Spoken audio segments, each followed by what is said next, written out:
We invite everyone to address our assembly with words of inspiration, lessons learned, and passionate ideas. Every opinion expressed here is strictly that of the person giving it. And let's all consciously agree to lovingly agree to disagree if it does not resonate with you. So today we have invited a few of our long-term members to come up and speak. They're just going to talk about five or 6 minutes about their time here at the Church of the Angels, the founding of it, and what it means to them. And I'm so excited. I'm going to let them tell you a little about them. And we could have asked a lot of people. I just kind of settled on these. So the first one that we're going to have is Rev Ann Bartlett. You can come up.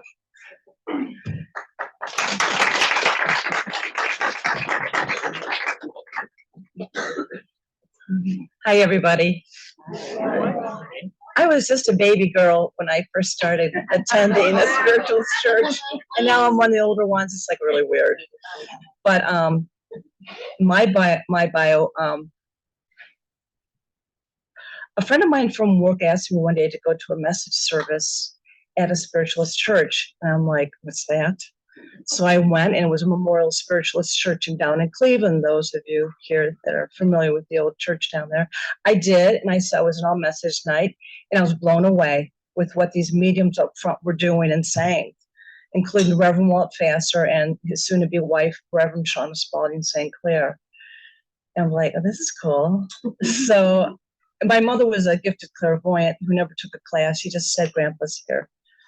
She could smell his pipe when he leave the room, and I'd say, what would you and Grandpa talked about? And she said, that's between us.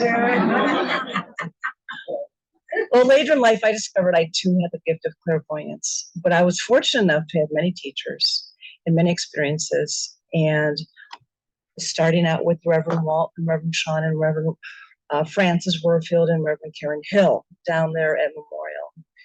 Truly a training ground. And eventually I started doing messages and healings down there in Cleveland. And I went on to the Trilogy Institute at Lilydale with Reverend Patricia Price, who I then got my certification in mediumship and moved on into the spiritual healing world and teaching world, where I taught at different places and facilities and churches. And actually, Laylin College, believe it or not, accepted my work. So that was really quite an experience. I do a little bit of teaching. I wish to come back here, as I think I was telling Reverend Fran that maybe in September with some classes, some new ideas and things. But it's been a journey, and I feel so blessed to have met, because with Reverend Walt, he was a man who was quiet in a way. He did his own thing. He was his own person, and I really loved that about him. And he was not into the circles and all this other stuff. Not really. It wasn't his thing. But he would give these pearls, he would drop these pearls of wisdom right in your lap.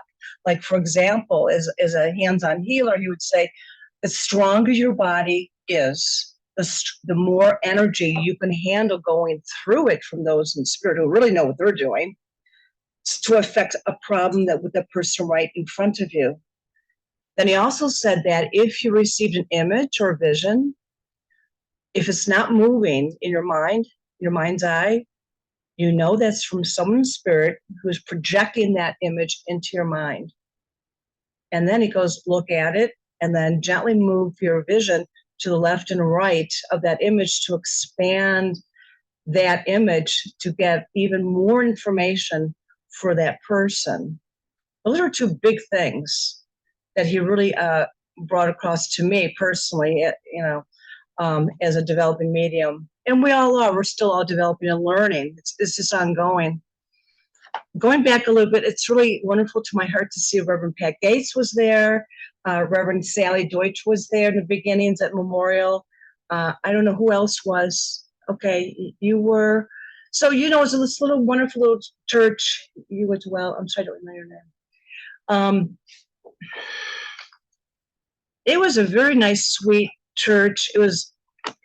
Most of us back then were from the Catholic Church. So it was not a stretch to bring in an angel or a saint or talk about all these loved ones. It was very comfortable. it evolved more into a general Christian motif. And now I like that it's more interdenominational. That's how the evolution of churches and culture has more become, which I personally love. Now, I just have to say a few words about the very, very early days. First of all, I wanted to say welcome and thank you for joining us for the 30-day celebration of Reverend Walt and the Church of the Angels. 30 years, people, come on. Man, I go back before that with some of the others. What a risk and what a dream Reverend Walt had back then in those days. What conviction Reverend Walt had 30 years ago. He followed his heart. The man followed his heart. I met Reverend Walt around 1990 at Memorial. There, he was a minister, teacher, medium, healer, father, husband. I attended the development circle, like I said, with him, Francis, Shauna, and some other people. Who, by the way, Reverend Shauna, I kept seeing her last night as I was writing this. I really miss her too. One big take home about this wonderful educator and medium was we don't ask enough questions to Spirit. She goes, ask questions to Spirit. Ask anything, anytime. Okay, bear that in mind. Ask, they're right here. You don't see them, but they're right here. Okay, so ask your questions to Spirit and receive back a thought, an answer, a feeling, or maybe something will hit you later on in the day or tomorrow. Okay, she was a big advocate around that. She was also the author of the Statement of Principles here at our church.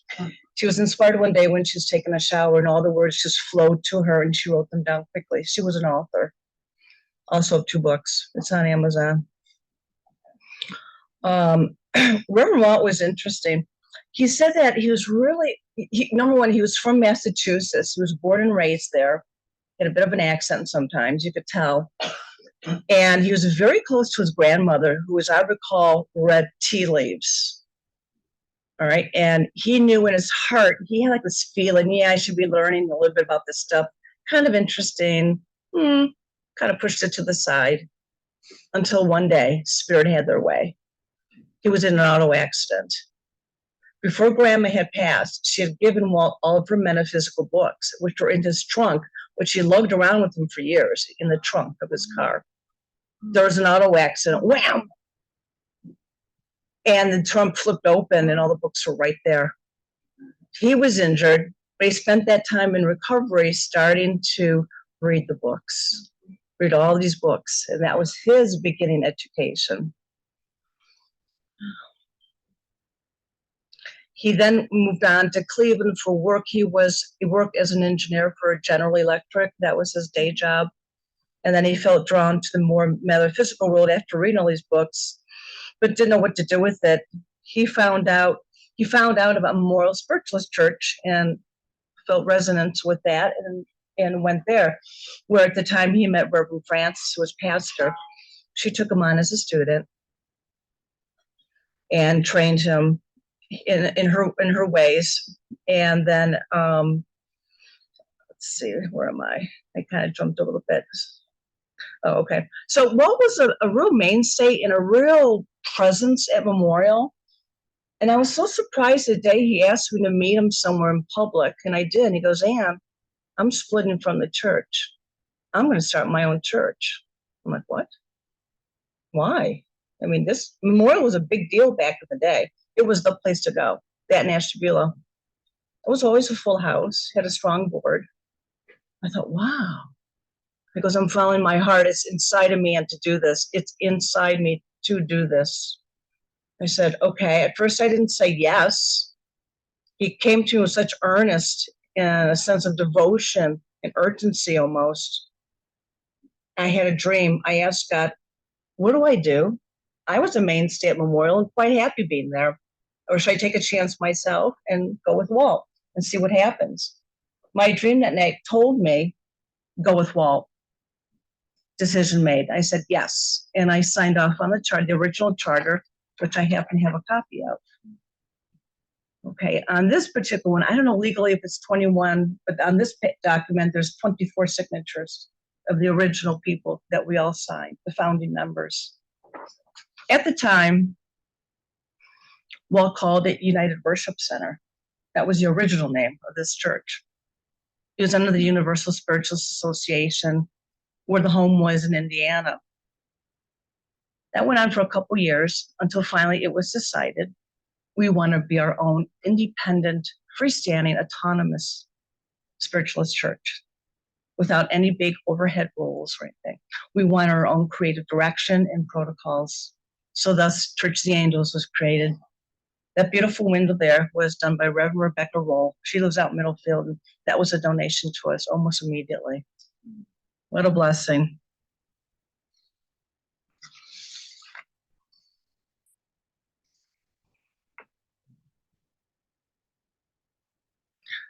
In those early days, Walt and Shauna lived in this house by Lake Erie, where he had converted their living room space into a central command station when he first started putting together a church. And it's a lot of work.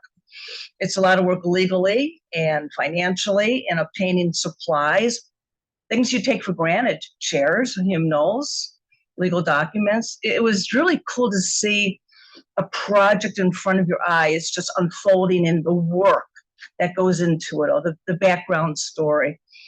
I remember seeing him, he was so dedicated and focused and disciplined. Those of you who know Walt recognize that discipline that man had. It was hard to distract him when he was on task. That was a learning for me, and very focused. But to relax, he liked going down to Lake Erie and going fishing. That was his thing.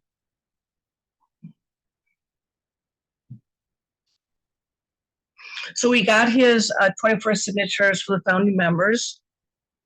And at first we all met at Orange Senior Center, and then in a private home, and then here, Jug Marketplace over there across the hall. And then one day this place opened up, this room, which is absolutely perfect. Excuse me.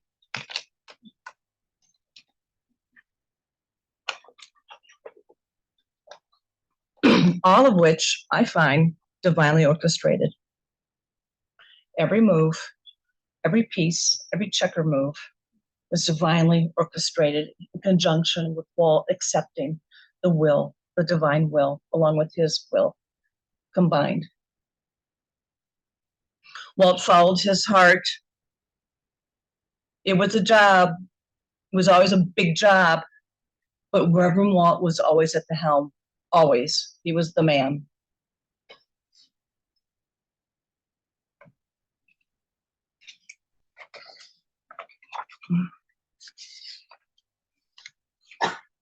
And here we are today, 30 years later. Reverend Walt followed his dreams. He followed his heart.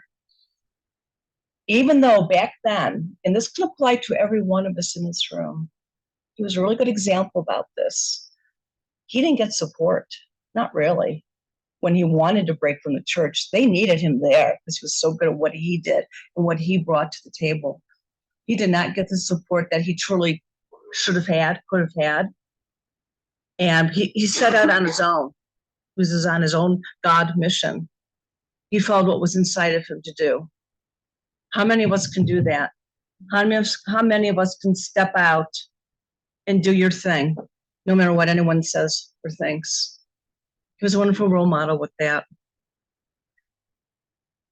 No matter the location or the weather of the day or how many came to a Sunday service, Reverend Walt was always there in a suit and tie, greeting everyone with a smile, a few kind words, and smile as they walked through the door. He demonstrated passion, determination, endurance. With any kind of project, this isn't like a 24-hour thing usually, right? Unless it's something, of course, small, like calling a loved one you haven't talked to in a long time. Preservation, faith, dedication, devotion, hope, graciousness, and excitement. Man, the guy was really into it. He was totally into it. He was focused. He loved what he was doing. It was fun. It was hard, but he stuck to it. He had the bigger vision and dream out in front of him, and he accomplished it. He got it 30 years ago, people. That's huge. And they'd be here still 30 years later. It's huge. So it was really a joyful to see all this coming together, what him and of course the board and the congregations of the different times offered all these years. Reverend Walt, from the early days at Memorial and here at Church of the Angels, always had an open mind and heart for people. He was, as you know, he was kind of quiet. He just kind of rolled with things. He'd listen and offer a few words of wisdom. He was an excellent medium. Who does this remind you of? Holding the hand, that was his technique. That was his thing. He was compassionate. He was an excellent hands-on healer, an effective teacher in his own way. He was a master billet reader. For those who don't know what that is, that's when you put a scarf around your eyes. You don't see anything. The audience writes a question down on a piece of paper where it's folded and put into a basket, and then he will just pick one and put it to his third eye and tell the answer to that person and throw it on the floor. Right, Pat? And I remember one time someone in the audience said, you're full of it. You're not doing this. He goes, oh, really? He goes, would you like me to read you the question you wrote on your paper? Because Spirit shows me the question that was written on this paper and then the answer to it. The guy shut up real quick. And he was very good at that. I remember at the time I was listening to some kind of like India music from India. And also he said to me in the billet, so I asked, well, what do I do with this? I mean, this is a new angle coming at me. And I ended up reading this Life Story of Yogananda from India, wonderful book. Really opened my eyes to a lot of things. So that's what he did in his own quiet way. Reverend Walt was kind, easily laughed. He was generous. He always encouraged others to develop their own unique gift and talents. It's an individual journey. Everyone here who's on it, if they're interested in going into the healing and mediumship world or teaching, it's your thing. And he was like, do it your way. I don't know about your connection with the spirit of your understanding. They may take in a whole different direction. I don't know. I don't know what your gifts are, but you always encourage everyone to pursue it for themselves. Go to different teachers. Develop it for yourself. This is the grace. This is the God within trying to express itself. Okay? And don't be afraid. Just put it out there. Try. Just try. So follow your heart, and the rest will be easy. As he always said, go with the flow. Go with the river current, not against it. Don't battle with things that aren't turning out. That's God's way of saying it's not for you. Accept that, please. He always loved referring to row, row, row your boat. If you know the words to that, going with the flow and not against the flow. I always enjoyed that. I personally, this brings tears to my eyes doing this whole thing, I just want to say thank you, Reverend Walt, for bravely following your vision, your heart, your dream, for being an example of being your true self and being true to yourself and devoting yourself and giving what you gave us with the God love within. We miss you. We thank you. You are loved by so many of long ago and of current time. We miss you. He is with us. Ask him for his advice and help and guidance. He'll answer you.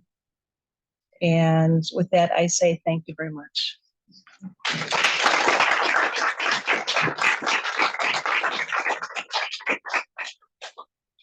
Thank you, Reverend Ann. Reverend Mary Barker will, Reverend Pat Gates. I'm sorry. Yeah, no.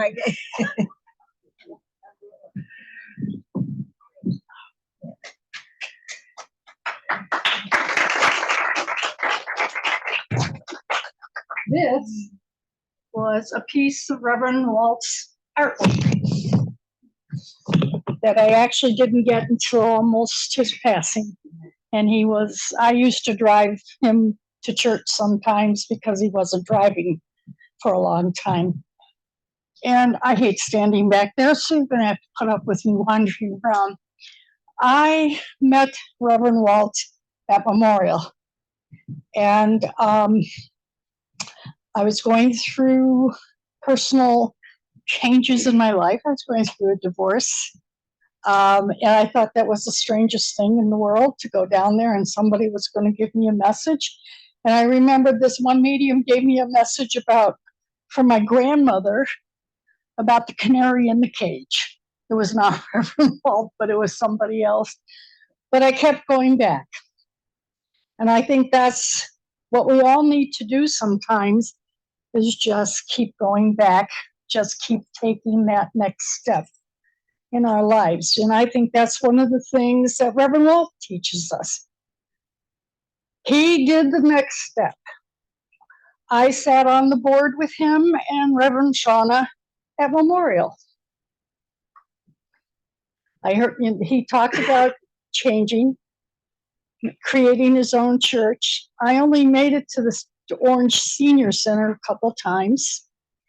And then he went to someone he helped a lot, donated the bottom floor of her house for him to have a church. And that's where the window came. The window was the living room was the chapel, if you want to call it that. And that's where the window came in. So he gutted the first floor of that house. And that's where you went for service. The back room was the healing room. The chairs were set up. We were back there healing. And I did that church I went to every Sunday. Became one of the healers, one of the primary healers, along with Chris Rosie. And I was more of a business person. So I sat on that board too. And helped run the business aspect of the church. And I'm still running, or did run the business aspect of the church here. Without Reverend Walt and his persistence, his guidance, his talents, you would not have a church today. There are many things Reverend Walt did that you won't see today. Blindfold billets that Rev Ann referred to. I don't think you see anybody doing those anywhere. Do you? Flower readings. We had flower readings here a couple of weeks ago, and people go, what do you do with a flower? And you pick a flower up and you read the flower. What's the flower telling you? There were many things that Reverend Walt was capable of doing that is no longer being done, which I think is very sad. Those things are no longer being taught. You just don't know anymore. But you're so lucky to have this church today, to have the people who show up every week, or mostly every week, to help encourage you in your spiritual journey, whatever it is. Some people come and go. Like I was here for a long time, and then I took a hiatus when I started my business. And then I came back. And now I'm on another hiatus, and I keep coming back. But that's what life is, isn't it? You go in this direction, but you keep coming back. But it's always, the church is here, always. The church is here. And there's always a group of people to share with it. You need the people who run it. Reverend, you're still president, right? So you need those people who help run it. You don't always like some of the decisions they make, but it's still here. 30 years later, the church is still here. How many businesses have you watched close over the last 3 years since COVID? Just drive down the street. How many churches have closed or combined? My sister lives in Perrysburg, Ohio, and the church that she went to closed. So she found another one, and then they had to combine. It's unfortunate, but this is where life is going sometimes. So be blessed and be happy to be here. And I think now is Mary Barker's turn. Thank you, Reverend Pat. You want it in? Oh, I think so, because I'm gonna have to refer to my phone. Okay. So I made notes I'm and gonna didn't move realize it. I was gonna need them. Move this back. I'm sorry. You don't want my, well, I don't want it to get knocked down. I forgot about it. Now it's good afternoon. Hi. Gosh, I've known about this for a bit, and then just this week, I got an email from Fran, and she asked me to write. I think she asked me to write some introductory kind of things, and I ended up writing like a little bit of a. There you are. Wait, where's the one with my response? Okay, here we go. No. Okay, I'm gonna have to wing it. Oh, great. Okay. All right. So, well, it's kind of, I came along, I guess I do have to pull this out. Sorry, guys. I came along when they were meeting at Christine Rosie's house. A friend of mine came with another friend of hers one Sunday, and then that following week, she told me about this amazing place and that I had to come with her. And so we came the following Sunday, and I'm not sure if you were there. Of all the people in the room, probably you two would have been the only ones even there, because everybody else here, other than maybe Sally, has come after that. So this was in, I'm not sure what part of 1997, but sometime in 1997. And then my friend stopped coming, but I came. I was one of those once in a while, because I don't know if most of you know, I come from the West Side, so it's a bit of a hike to get here.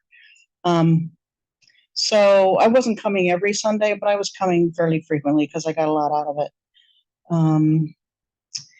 And heard lots of good speakers, and I see Lydia there with the camera. Sorry. Lots of good speakers, lots of good messages. I remember once bringing a friend who got a message from someone on the other side that they did not expect to hear from, someone that they had a contentious relationship while that person was in Earth. And, but that's, you just, you kind of roll with it, because once people are on the other side, it's a whole different ballgame. Okay, so Reverend Walt was one of the things that I have come away with from his life is that everyone has something, some important piece that they need to bring. And you got to figure that out on your own, and you can ask for help, but you got to figure out what your piece is, but then you have to bring it. So some people it's healing, it's mediumship, it's whatever. I mean, for some people it's, making sure that there's a cake today and that there's food and whatever. Every gift is welcome.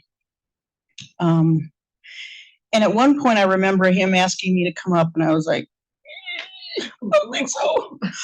But I did. And kind of stood there. And in the beginning, I didn't really see anything, but I felt things. And I'm standing there, and all of a sudden I feel what feels like an earthquake. And I've been through a couple of earthquakes, so I know what they feel like. And I'm like, and just talked about that, feeling the earthquake. And then sat down, didn't really think much about it. And then the next day, Reverend Shauna reached out to me and said, there was an earthquake yesterday. Just wanted you to know. So it was kind of nice getting that confirmation, like maybe there's something to this. And then one of the things is mostly I remember Walt being there, but mostly I remember Reverend Shauna having home circles at her house. And Ann would be there, and Pat would be there, and then Cindy came along. And at that point, like it would be like, do you get a color? Do you get a word? It's nothing like it is today where you can get like all kinds of information. And just getting to practice. And then also Reverend Shauna would do trance channeling, where she would bring through a spirit from the other side, and always had, a good message with that. Trying to think what else. Then in 2001, we had this tragic event. I'm not going to go into that, but lots of people made lots of changes. One of them being Pat, who said, I need to take my life in a different direction. What I was doing before doesn't work. I'm going to go in this direction. And part of what, I guess, inspired me is at that point, I started to get serious about doing healing. And so I attended her Reiki classes and started doing healing in that little side room at the church. And then 2003, dear sweet Christine passed on to her greater reward. And we stayed where we were for a couple months. And then we felt that it was time to move. And I thought it was Reverend Cindy, but somebody found us a spot in Reverend Tiger's house that she was living at the time. And we went there. And I'm seeing lots of heads nod. And that we weren't there really very long, probably 2 years or so. But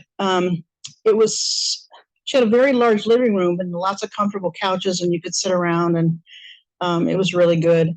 And then I'm not sure where I went, but I stopped coming. You guys moved over here to that place across the hall, which I've never seen. And then by the time I got back and active again, you guys were here. Trying to think what else.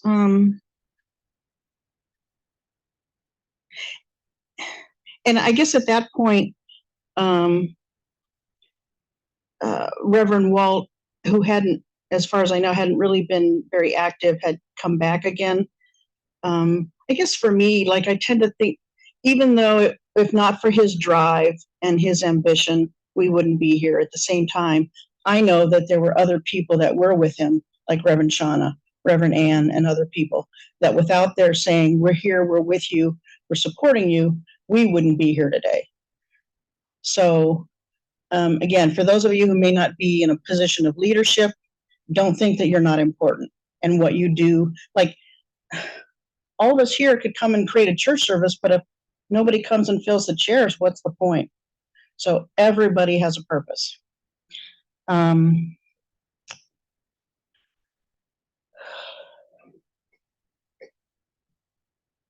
I guess actually I feel kind of complete, other than that's kind of being funny. I guess because I very much cared about Walt and loved him and loved what he's done here. I also have such a tender spot in my heart for Shauna and some of the things that she brought to my life, that let us not forget that it was a group of people that brought us together, and a group of people that helps us to continue, not just one individual. And so thank you for allowing me to serve.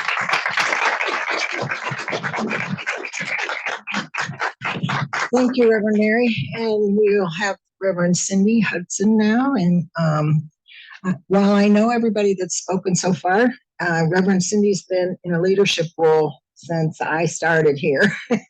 Different levels, but always been one of the leaders. So I want to give her a chance to talk. Thank you. All right. Good afternoon, folks. True to my nature, I will be short and sweet because because that's the award I won in high school. But at any rate, so, I so appreciate the words that Reverend Mary and Reverend Ann and Reverend Pat have shared, because I absolutely echo all the words of accolades for Reverend Walt, without whom we wouldn't be here, much less all of those people that signed the charter and have carried it on since then. It's been an honor to serve the church because I stand in such good shoes. But I wanted to talk a little bit more than some of the different aspects and some of the more fun aspects of when we used to meet, because I started coming, I think, 1998. I know for sure 99 because I heard a really interesting talk at the church in 1999. But and also prior to that. So I'm a couple years or so behind Mary and some others. But when we would meet at Christine Rosie's house, and again, the converted living room type of thing, who here remembers the digitizer? Some of us old timers remember that digitizer. So the music we had, some of that music. So Walt had this gizmo, and you could put in, and it was like the old timey hymns. And because he was past military, it was like Battle Hymn of the Republic and some of this stuff. Like, okay, I thought I left some of that behind when I shifted to a more liberal church. But because it was his background, sometimes that was the music that would get cranked on this digitizer. I think Reverend Walt was about the only person who could get that thing to cooperate because it never worked for anybody else. And you had to program in the song and then it would digitally play. Now we're talking in the late 90s when electronics wasn't quite as evolved, right? So this digitizer is plunking out the tune of Battle Hymn of the Republic or whatever else it might be. They weren't always, that severe. But it's like, oh my goodness, I just remember the digitizer because it was good to have something playing music as opposed to all of us trying to do a cappella. But Lordy, it was something else, the stuff it came up with. And he was the only one who could get it to cooperate. And then the other thing I remember at Christine Rosie's house, Christine Rosie was a certified animal rehab specialist. So she would occasionally be the person that would be called upon to take in wild animals and rehab them to be released back into the wild. And there was a few times that she would have families of baby raccoons in a huge cage in this, what would have been a porch, but like an enclosed porch. These baby raccoons were just so cute. Remember the baby raccoons, right? Oh, their little roly-poly bodies.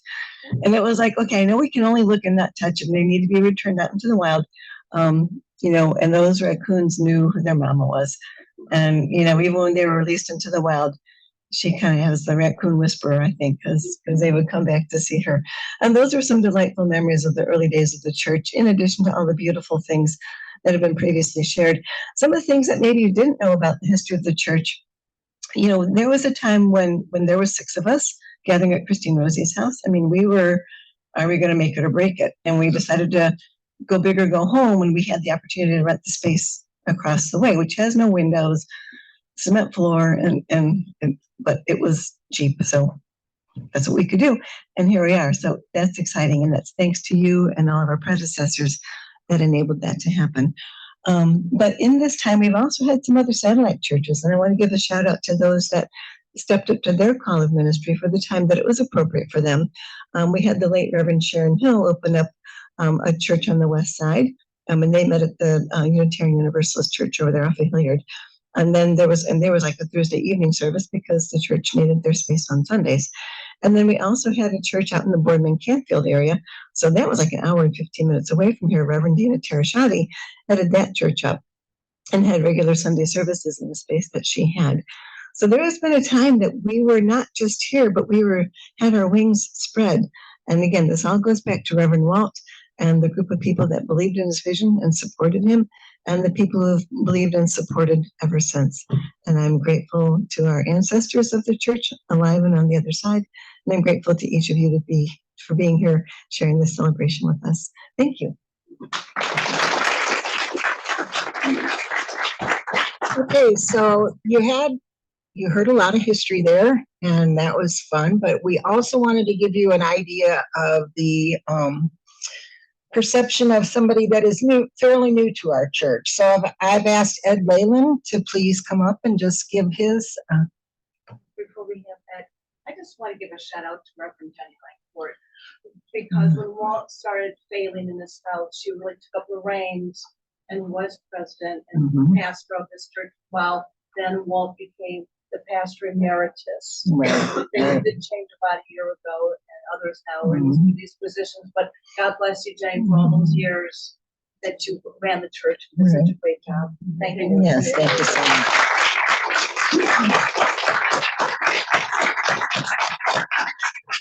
All right, thank you. There are so many people that we owe gratitude to. So, Ed, would you like to tell us your perception of the church? This is huge. I mean, this isn't just fun. This is overwhelming. One of the things that you all should know is not only do we travel our own individual paths, but we bump into each other in not just this lifetime, but many lifetimes. And I re- her mom, her mom dragged me out of the pews at the Church of the Covenant in, I don't know, 1990, 80 or something, and said, "Hey, my daughter's got all this stuff that you need to know." Yes. My aunt. Oh, your That was aunt. my aunt. Okay. Anyhow. She did. And she made me do a Bible study at her house for 4 or 5 years. What did I do to deserve this? Good afternoon. And God willing, the creek don't rise. I'm going to bumble through this. Happy birthday to the Church of the Angels. Yeah, how cool is this?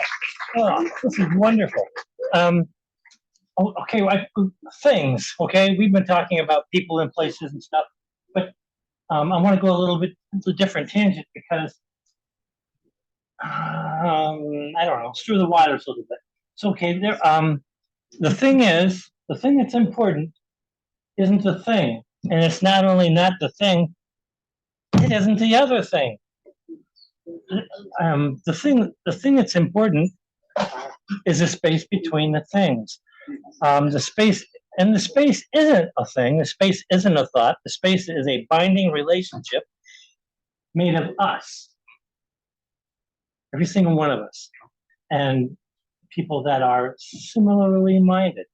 Okay. The space is a binding relationship made of us holding space together until we get to where there is no space. Okay. Can you say that again? Okay. Hold the mic. Okay, here we are. The thing that's important isn't the thing, and it isn't the other thing.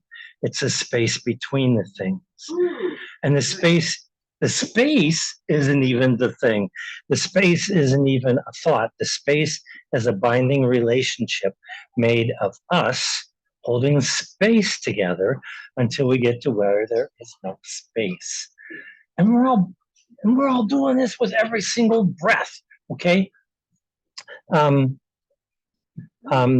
There in that place is only each of us, each with a distinct perspective, joining with all the collective of the collectives of us, the distinctive perspectives that have matured and become whole. Okay, so that's still all of us, but we're all still running this play together. And that's why we're here. Okay, so why we're here? Where does that come from for me? 30 or so years ago, I was driving home from work. I don't know what it was, 84 Buick or something. And it was my exit, right? A mile before my exit, I hear this voice saying, "What are you doing?" And okay, I'm Presbyterian, been a deacon for 15 years, right? Okay, you don't do this to me. Okay, so after a significant hesitation, another voice interceded with, "I'm seeking the face of God." And I thought, okay, now I can breathe. And then this first voice comes back and says, "Why?" Well, I didn't have an answer to the first question, but here's the second question in my face. And the second voice responded with, "If God be for us, who can stand against us?" For which I was very grateful. And then there was another "why?" But the second voice came back to bring forth the kingdom of God upon the earth. And by this time I was cheering. But whoever it was on my side, this guy that was filling in for me, was okay in my book. Okay, so then another "why" from this booming authority. Well, okay, I got nothing to say. I'm still trying to figure out what's going on, drive the car, and get off at my exit. And the second voice, with conviction, responds with, "Because that's why we are here." Like it, the second voice, and me, because I'm pretty sure we were attached in there somehow, meant it. Okay, so here, in all these chairs with all your smiling faces, I have found kindred spirits in this gathering in the warriors, in the healers, in the teachers, in the nurturers and the helpers, in those who seek and those who never stop questioning. All of you,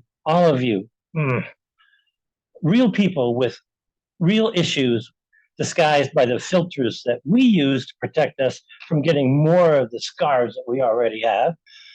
Real people who believe in what was built for them by people who also believe for so many generations. And here in this holy house, I have found a sanctuary of souls traveling to the same destination on separate and diverse paths together, because we understand that's why we're here. We understand that. And that's why we're here. And we keep coming back. How cool is that? Okay. Well, I want to thank you. I want to thank you for your grace and hospitality for asking me to vent, which is basically what I've done. And be blessed, precious child of God, and God bless us, everyone. Thank you. Thank you. All right.